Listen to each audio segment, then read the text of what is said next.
Good morning everyone, welcome back to our channel. সবাই কেমন আছে?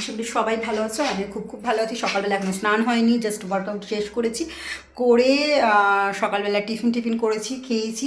খাওয়া টাওয়া শেষ হয়ে এখন রয়েছে এখানে বাসন সমস্ত কিছু মেজেওছি, আর এখানে কিছু এখন মাছ বার করেছি যেগুলো বর এখন এনেছে, সেগুলো এখন পরিষ্কার করতে হবে। রান্নাঘরের অবস্থা দেখতে পাচ্ছ, জলে জলময় হয়ে আছে, কারণ এখানে ইঁদুরে গেছিলো এক গাদা হেগে, তাই আমি এটাকে ভালো করে জল দিয়ে নুন দিয়ে ধুয়ে দিয়েছি। তো ইঁদুরটা যাতে না আসে, কালকে পুরো ওগুলো মানে ভেতরে ইঁদুর ঢুকেছিল, কারণ কালকে সন্ধ্যাবেলা দরজাটা আমি বন্ধ করতে ভুলে গেছিলাম, তখন ইঁদুরটা ঢুকে পড়েছিল। তো সেই হচ্ছে ব্যাপার, তো সেই জন্য আর কি ওগুলো নোংরা হয়ে আছে।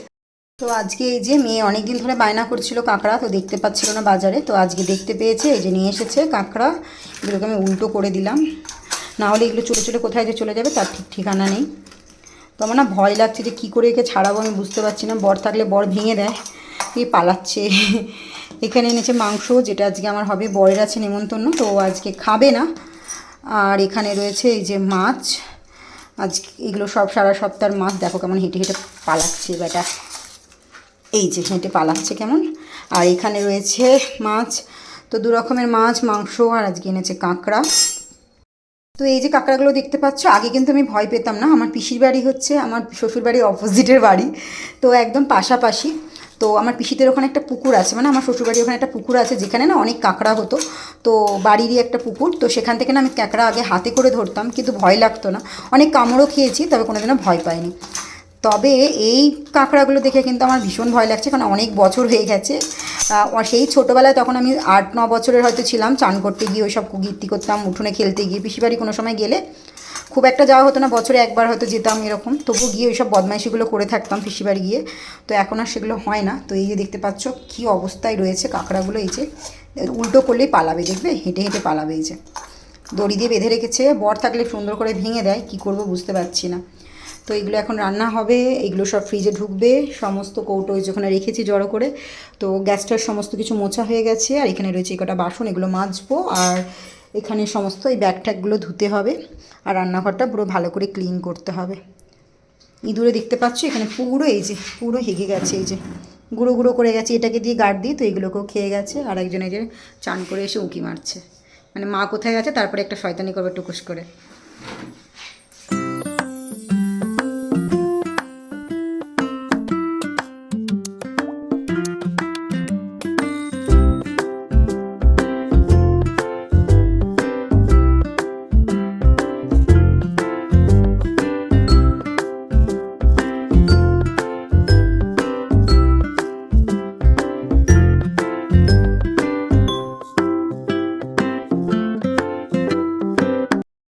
গায়ে তো রক্ত নেই, তাই বোঝা যাচ্ছে না, এই যে ছিঁড়ে গেছে হাতটা, এই অবস্থা।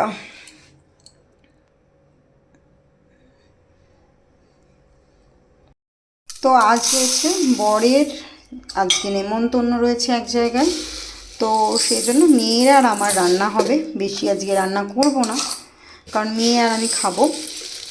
তো সেই জন্য একটুখানি চাল ছিল কালকে যেটা করেছিলাম, বাসমতি রাইস, কালকে অর্ধেকটা করা হয়েছিল, আর যেটুকু ছিল সেটুকু আজকে করে ফেললাম। আর আমার একটা অভ্যাস, মানে কোনো কিছু, মানে মশলা হোক যাই হোক, যখনই শেষ হবে তার উপরে আমি ঢালি না কোনো দিন, সেটাকে আবার মেজে শুকনো করে তারপরে আবার ঢালা হয়। তো চলো, এই যে 2 কাপে একটুখানি বেশি হয়েছে, তো মেয়ের আর আমার 1.5 কাপের একটু বেশি হলেই হয়ে যায়, 2 কাপ লাগে না। তাও যেটুকু ছিল এক্সট্রা করে রাখি, যদি ওনার, কারণ উনি নেমন্তন্ন বাড়ি গেলে খুব ভালো করে হয়তো খাওয়া দাওয়া হয় না, সন্ধ্যেবেলা আবার যদি খিদে পায় তাহলে একটু খাবে। আজকে যেহেতু সানডে আবার, তো ওর আবার একটু পরে খিদে পেয়ে যাবে। তো দেখি, কিন্তু ঘরে খেলে ও আর খেতে চায় না, বলে আমার খাবার হজম হয়নি, অনেকক্ষণ খেয়েছি, এই হচ্ছে ব্যাপার। আর আমার এখন আজকে খিদে পায়নি।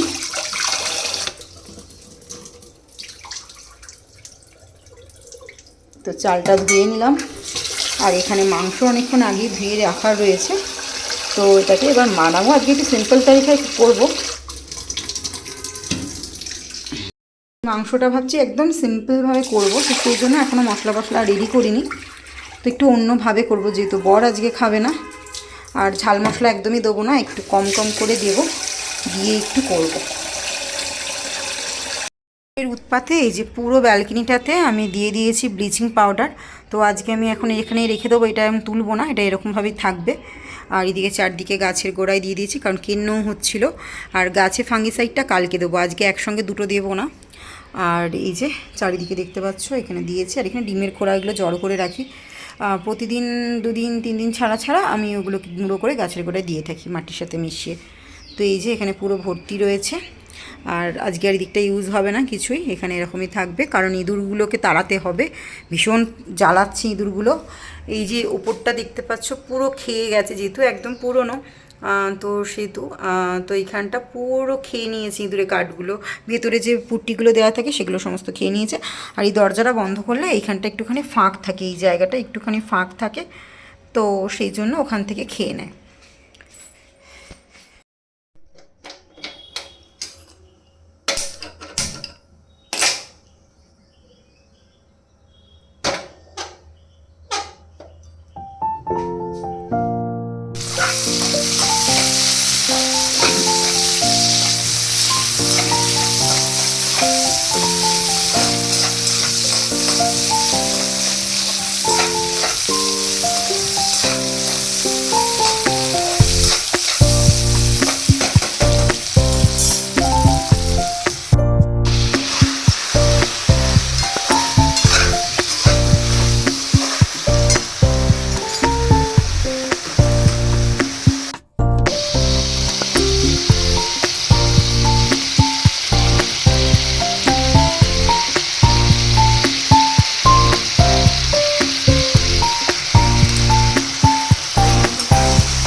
আমরা স্নান না করলে আমাদের স্কিন একদম জল শুকিয়ে যায়, স্নান করলে শরীরটা তরতাজা মতো লাগে, সেরকমই গাছে যদি প্রতিদিন শাওয়ার দেওয়া হয়, গাছের ধুলো ময়লা পোকা মাকড় এগুলো কিছুই হয় না, প্রথম কথা।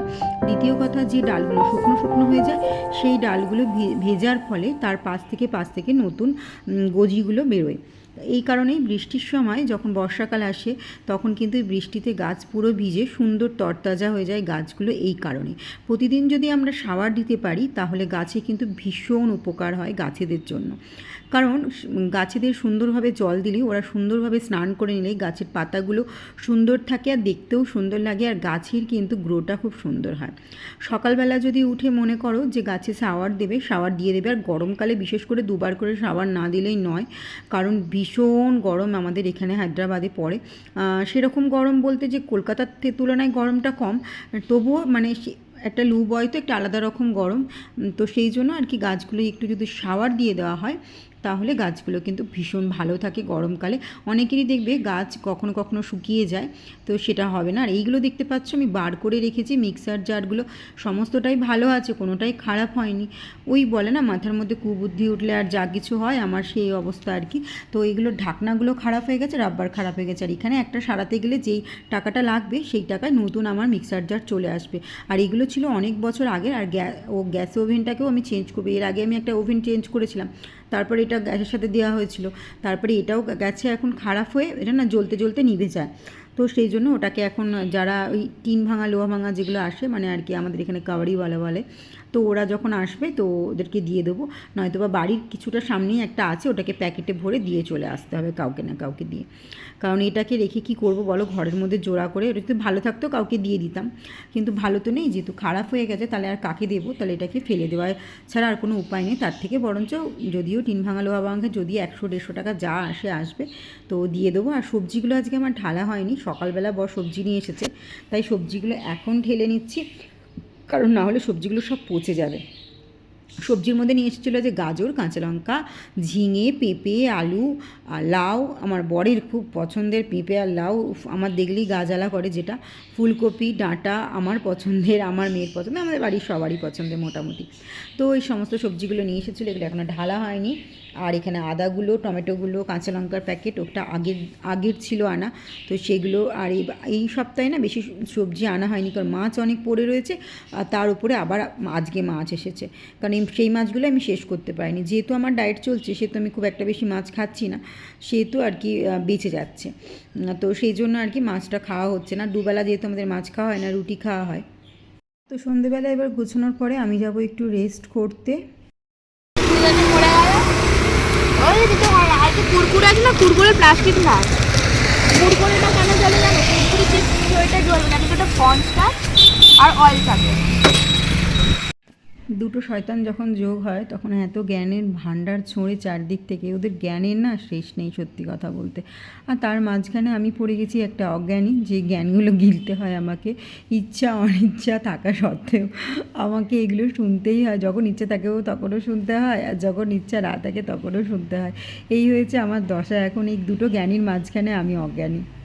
এখানটায় প্রায় একদিন দুদিন ছাড়া ছাড়াই আমরা আসি, যেহেতু বাড়ির কাছে, বাড়ি থেকে 5 মিনিট দূরত্বেই আমাদের এটা, তো সেহেতু এখানে এসে আমরা একটু আড্ডা ফাড্ডা মারি আর একটু মাঠটায় হাঁটি প্রতিদিন।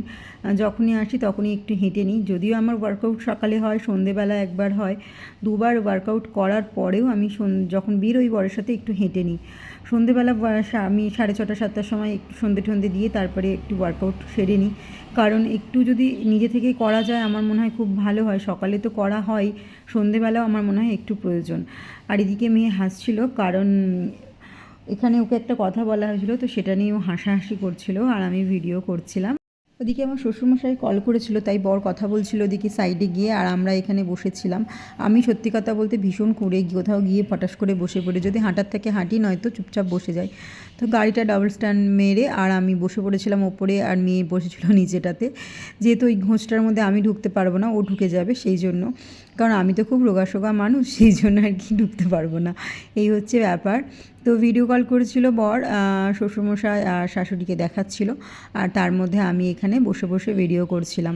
কিছুক্ষণ মেয়ে ফোনটা নিচ্ছিল, ঘাঁটছিল, ফটো তুলছিল, ওরও কিছু ফটো ক্লিক করে দিলাম আমি, যদি এখানে প্রতিদিনই আসা হয়, তবু মুডের ওপর নির্ভর করে ফটো তোলাটা, এই হচ্ছে ব্যাপার। তো ও আর বর দুজনে গেল একটু দেখতে সামনেটা, আমি না সামনে যাই না, যেহেতু একদম পচা জল আর গন্ধ ছাড়ে জলটার মধ্যে একটা কি বাজে, আর তার মধ্যে ওইটা গায়ে ছেটালে আমার ভীষণ ঘেন্না লাগে। আমি একটু পিটপিটে মানুষ আজীবনই, ছোটোবেলা থেকে যে খুব বেশি পিটপিটে ছিলাম তা না, তবে হ্যাঁ একটু ঘেন্না পাই আমি, নোংরা এই আবর্জনা গন্ধ, বিশেষ করে আমি কোনো রকম বাজে গন্ধ আমি একদমই সহ্য করতে পারি না, যে কোনো কিছুর গন্ধই আমার পক্ষে নেওয়া সম্ভব নয় সত্যি কথা বলতে, এই হচ্ছে ব্যাপার। তো চলো আজকের মতো ভিডিওটা আমি এখানেই শেষ করলাম। সকলে ভালো থেকো, সুস্থ থেকো এবং সকলকে ভালো রাখার চেষ্টা করো। যদি আমার ভিডিওগুলো তোমাদের ভালো লেগে থাকে অবশ্যই চ্যানেলটাকে সাবস্ক্রাইব করে গিয়ে পাশে থাকা যে বেল আইকনটি থাকে সেটাকে টাং করে বাজিয়ে দিয়েছো। ততক্ষণ তার সবাই সুস্থ থেকো, ভালো থেকো এবং সকলকে ভালো রাখার চেষ্টা করো। আর অবশ্যই চ্যানেলে চোখ রেখো, চ্যানেলটাতে নতুন নতুন ভিডিও আসছে, নতুন নতুন ভিডিও নতুনভাবে আমি তোমাদের সামনে প্রেজেন্ট করব। বরাবরই সবসময় চেষ্টা করি প্রত্যেকটা ভিডিওতে নতুনভাবে কিছু দেখানো, তোমাদেরকে নতুনভাবে কিছু শেখানো, নতুনভাবে কোনো কিছু টিপস দেওয়ার, তো সেটাই করলাম। তোমাদের ভিডিওগুলো কেমন লাগছে অবশ্যই কমেন্ট সেকশানে এসে জানিও আমায়।